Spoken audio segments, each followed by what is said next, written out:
लीजिए सुनिए रविन्द्रनाथ टैगोर की लिखी कहानी सुबह, मेरी यानी समीर गोस्वामी की आवाज में।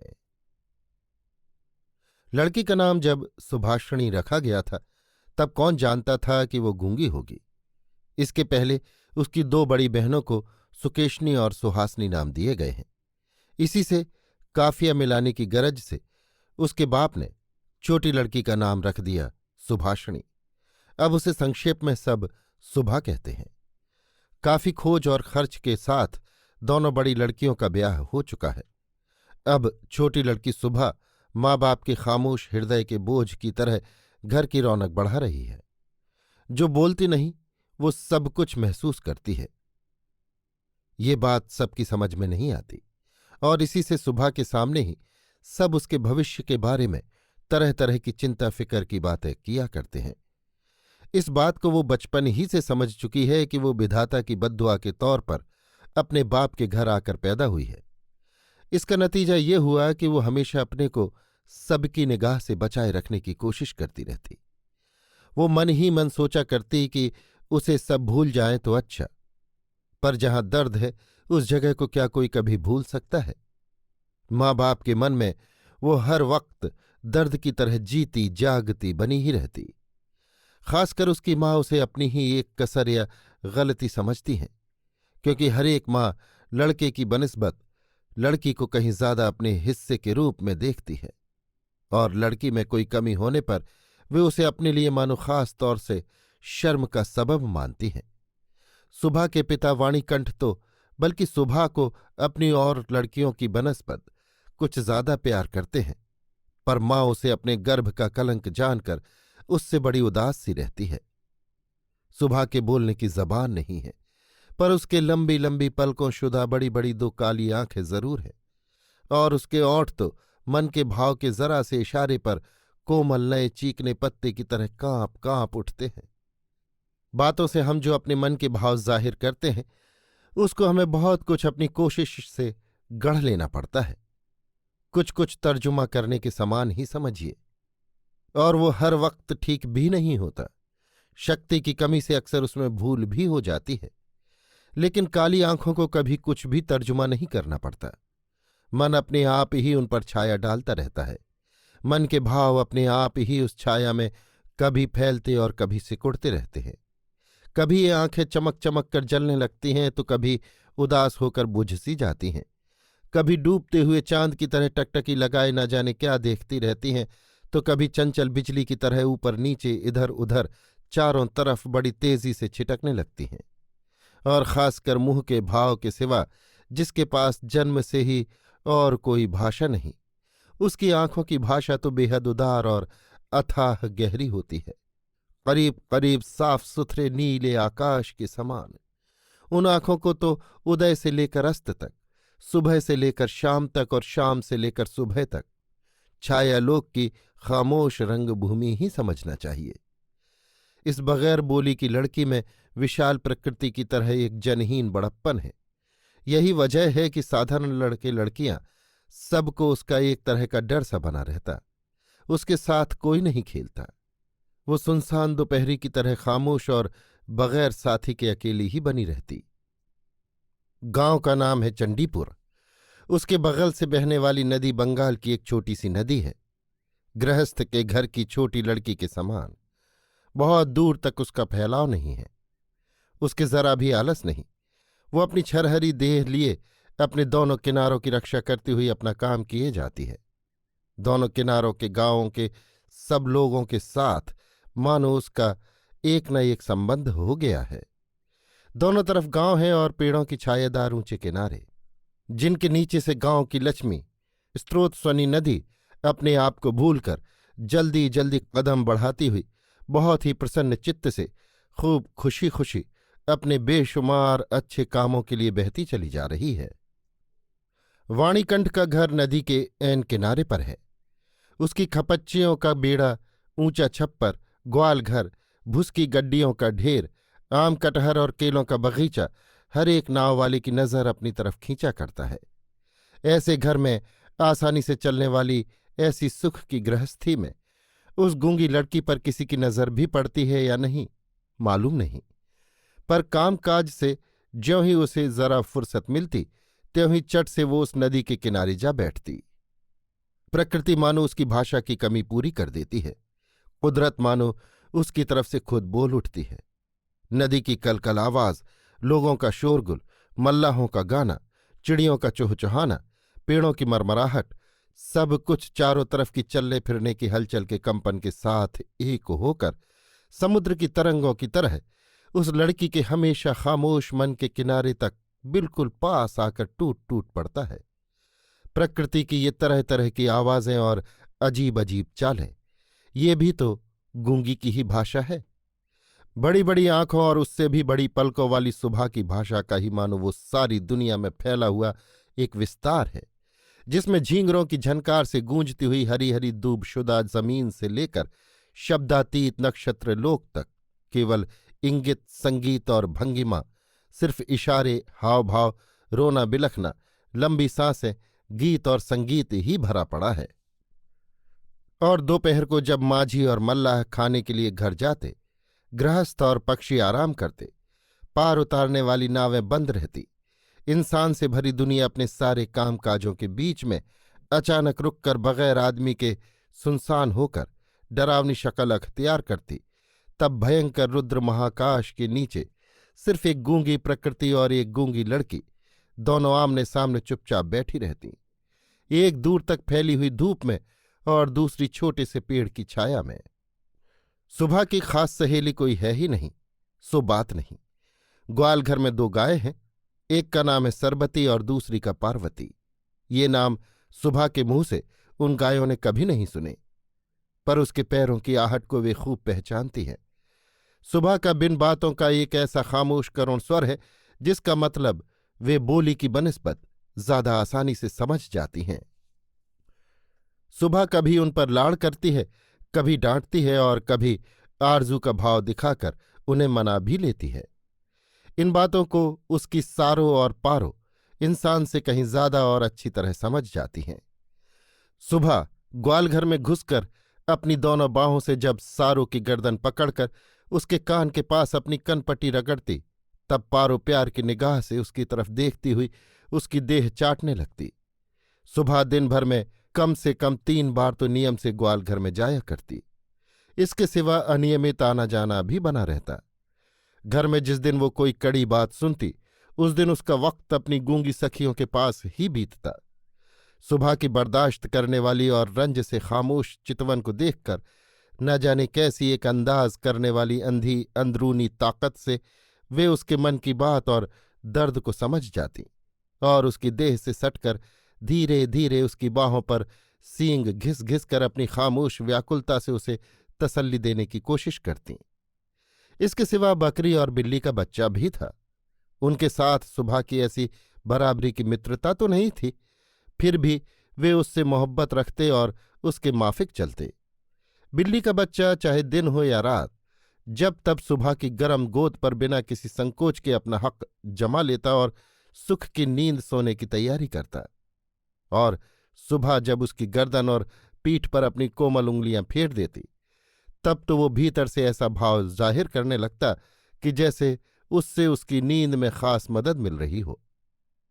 ऊंचे दर्जे के जीवों में सुबह को और भी एक साथी मिल गया था, लेकिन उसके साथ उसके ठीक कैसे ताल्लुकात थे इसकी पक्की खबर बताना मुश्किल है, क्योंकि उसके बोलने की जबान है और ये है गूंगी, लिहाजा दोनों की बोली एक न थी। वो था गुसाइयों का छोटा लड़का प्रताप। लड़का बिल्कुल आलसी और निठल्ला था। उसके माँ बाप ने बड़ी कोशिशों के बाद इस बात की उम्मीद तो कतई छोड़ दी थी कि वो काम धंधा करके घर गृहस्थी की कुछ मदद या तरक्की करेगा। निठल्लों के लिए ये एक बड़ा सुभीता है कि घर के लोग उन पर भले ही नाखुश रहें, पर बाहर वालों को उन पर काफी मोहब्बत होती है, क्योंकि किसी काम में फंसे न रहने से वे सरकारी मिल्कियत से बन जाते हैं। शहरों में जैसे घर के ताल्लुक से बिल्कुल अलग एक आध सरकारी बाग बगीचे का रहना निहायत जरूरी है, वैसे ही गांव में 2-4 निठल्ले सरकारी आदमियों का रहना बहुत ही आवश्यक है। कामकाज में, हंसी खेल में जहां कहीं एक आदमी की कमी दिखी, वहीं वे चट से हाथ के पास ही मिल जाते हैं। प्रताप को मछली पकड़ने का बड़ा शौक है। इससे उसका आसानी से बहुत सा वक्त कट जाता है। तीसरे पहर नदी के किनारे अक्सर वो इस काम में मशगूल दिखाई देता और इसी बहाने सुबह से उसकी अक्सर मुलाकात हुआ करती। चाहे किसी भी काम में हो, बगल में एक साथी मिल जाने से प्रताप रहता बड़ा खुश है।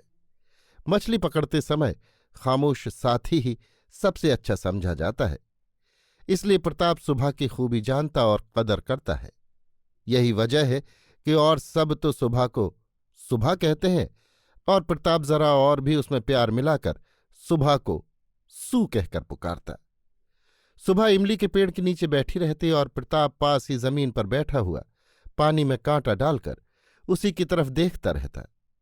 प्रताप के लिए सुबह की तरफ से रोज एक पान बंधा हुआ था और उसे वो खुद अपने हाथ से लगाकर लाती, और शायद बहुत देर तक बैठे बैठे देखते देखते उसकी तबीयत होती कि वो प्रताप को कोई एक खास मदद पहुंचावे, उसके किसी काम में सहारा दे।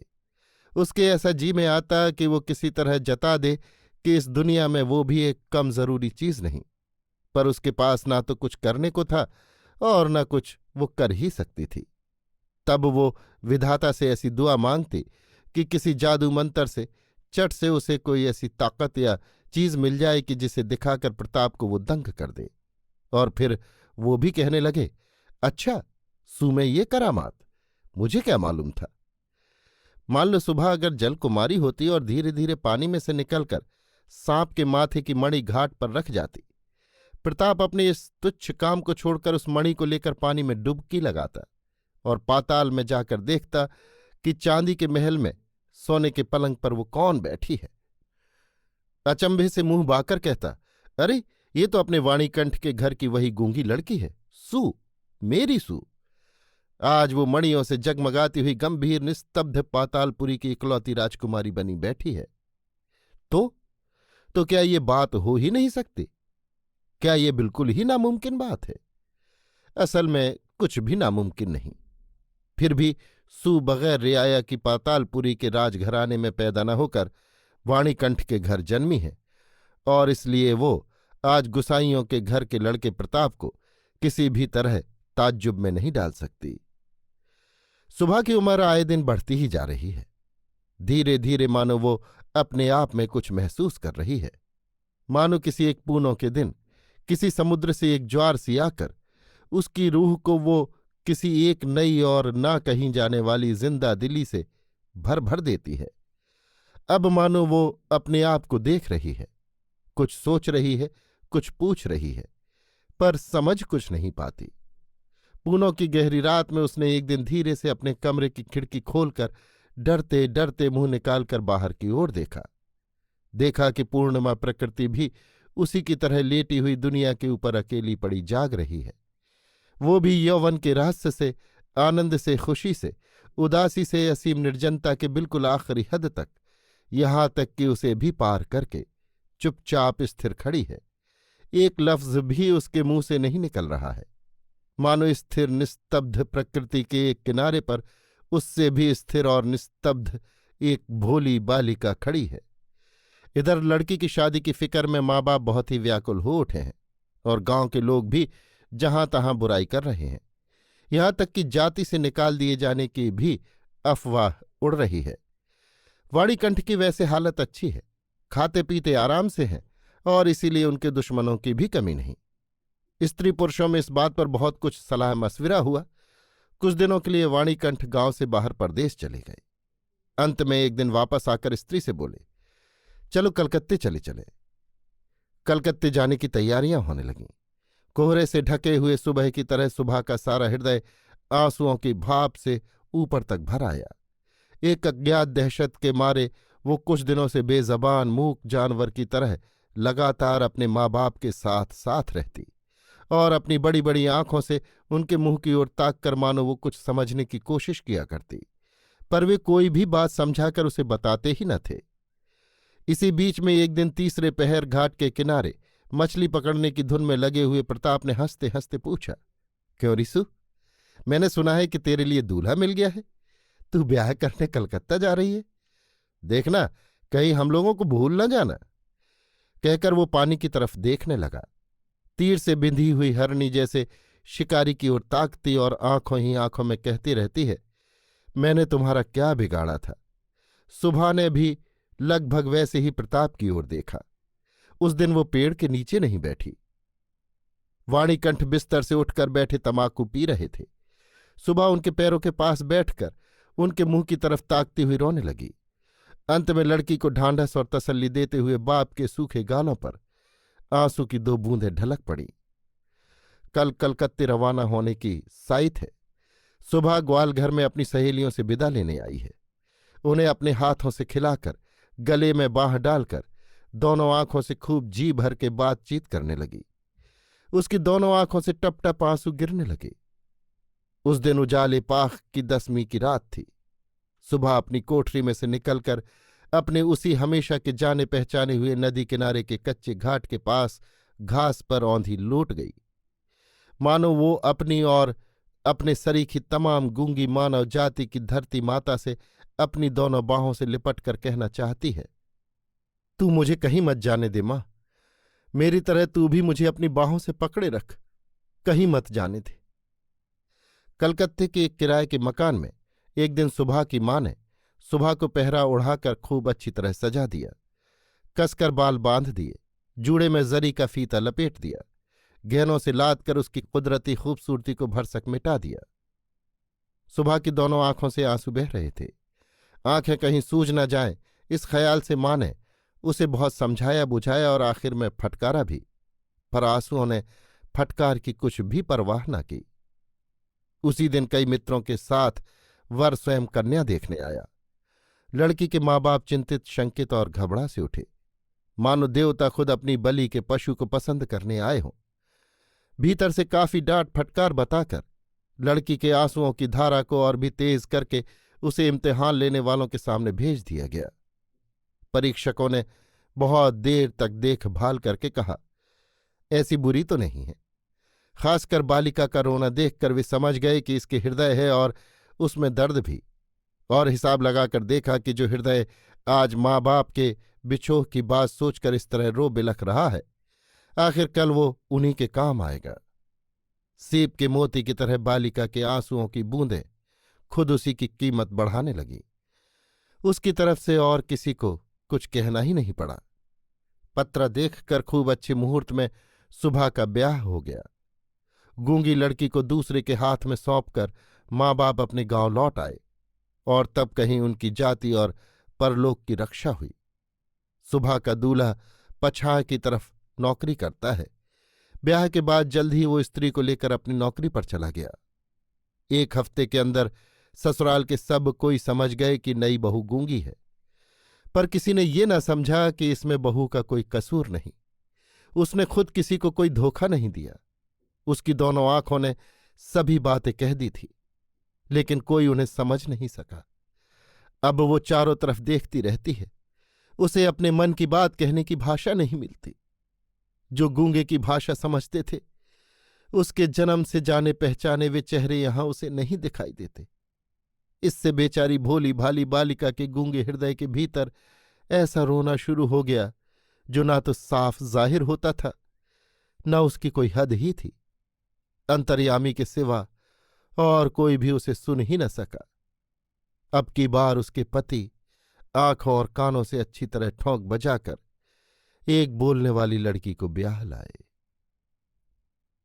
अभी आप सुन रहे थे रवीन्द्रनाथ टैगोर की लिखी कहानी सुबह, मेरी यानी समीर गोस्वामी की आवाज में।